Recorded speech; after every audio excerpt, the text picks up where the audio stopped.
Welcome back. In this video, we are going to continue with beam design. Last lesson, we designed beams completely by hand. So we were given a beam that was loaded a specific way, and then we figured out what size beam is required. And the steps involved were we first calculated the maximum moment and then the maximum shear, and then we went through this process where we figured out what size beam would require or satisfy the required bending moment. And then once that was good and the beam was sized, we then checked shear, and then we checked deflection, and if there were any issues, we chose a larger beam, and then when everything was good, we said A-OK. And you probably realize that even if the steps involved aren't like complicated steps, you're really just multiplying and dividing numbers, it's a lot of it's a lot of steps, and it could be very tedious, and a lot of similar calculations that you're doing over and over again. It's very methodic. Step 1, step 2, step 3, step 4. Whenever you have something that's the same process over and over again with different numbers, that should scream to your engineering minds, create a program, create a program, create a program. That's what we're going to do now, is we are going to create a program using Google Sheets or Microsoft Excel that when you type in the inputs, it'll spit out the outputs. You don't have to use your calculator anymore. I will show you what the finished product will look like, and because I'm mean, I'm not going to share it with you at this time, and you are going to have to do it alongside with me. So here's the finished product over here.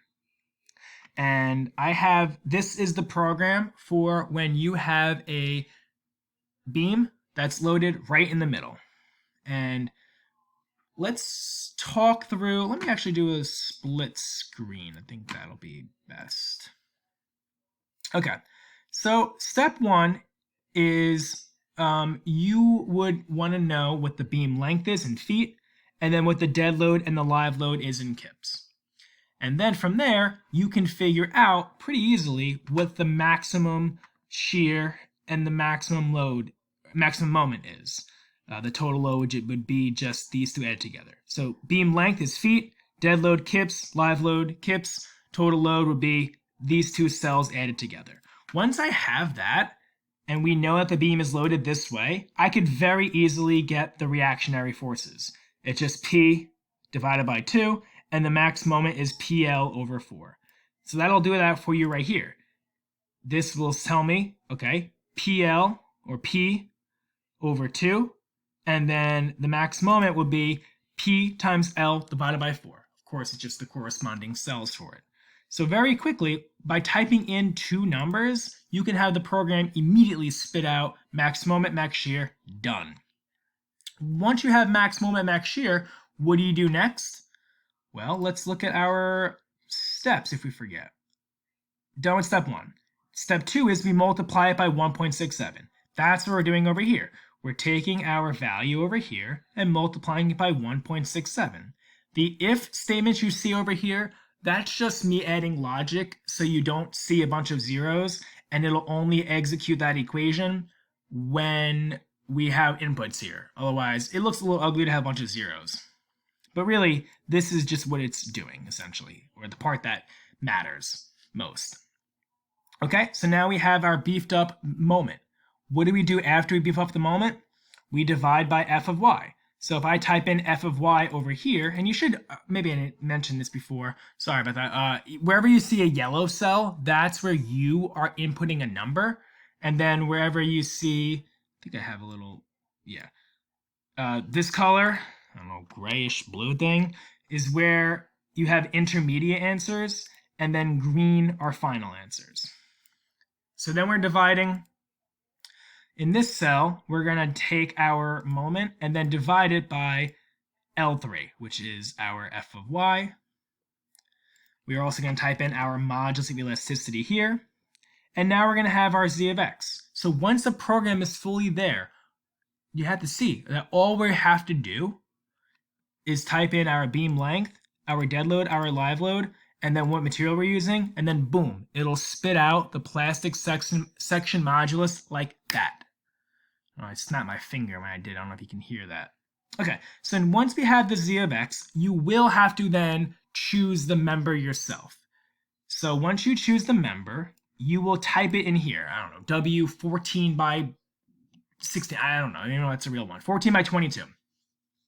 Once you type in 14 by 22, you'll also type in the properties and dimensions of the member you chose. So once I have a W 14 by 22, I will type in the Z of X of that.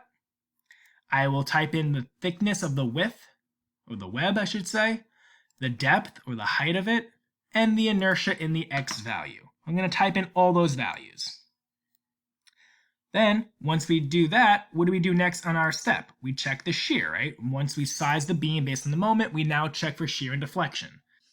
And when we do that, we are checking to see if the applied shear stress is less than the shear strength of the member we chose. So we have to make sure that the strength is greater than the stress.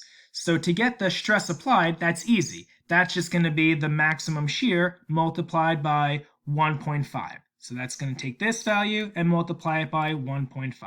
And then multiply it by 1,000 to get it into pounds. And then the strength of the member is going to be based on the 0.6 multiplied by f of y multiplied by the area of the web, which is d times the thickness of the web. So then this cell right here is going to be doing 0.6 times L7 times L8 times L3, and then you're going to compare them. You could just do it by observation, or I actually created a program that's going to say, if this is greater than that, then tell me good. If it's false and this is not greater than this, tell me not good. Now that we're done with checking shear, we're going to go on to deflection. So with deflection, you determine the allowable deflection first, and once you determine the allowable deflection, you then measure the actual deflection to make sure that the allowable is greater than the actual. So to get the allowable deflection, it's L over 240 for dead plus live. So we're going to take our L, multiply by 12 to get into inches, divided by 240 for that's dead and live, and then just the live load portion, the same thing over 360. The actual deflection is based on this equation right here, which changes for every load scenario. That's why that this one is only good for a concentrated load at center. So I'm going to do PL cubed over 48 EI. A little hard to type in, but once you have it typed in right once, you don't have to do it anymore. So it's going to be P, which is over here, times L cubed divided by 48E, which is over here, and then I is over here. The part that makes this difficult is you got to make sure that you're in the right units. So L needs to be in inches, for example. The shear, if this is in PSI, then your shear has to be in pounds. And there's one more. So make sure that your P is measured in pounds, your L is in inches, your E is in PSI, and your I is in inches. And then you get this formula up here.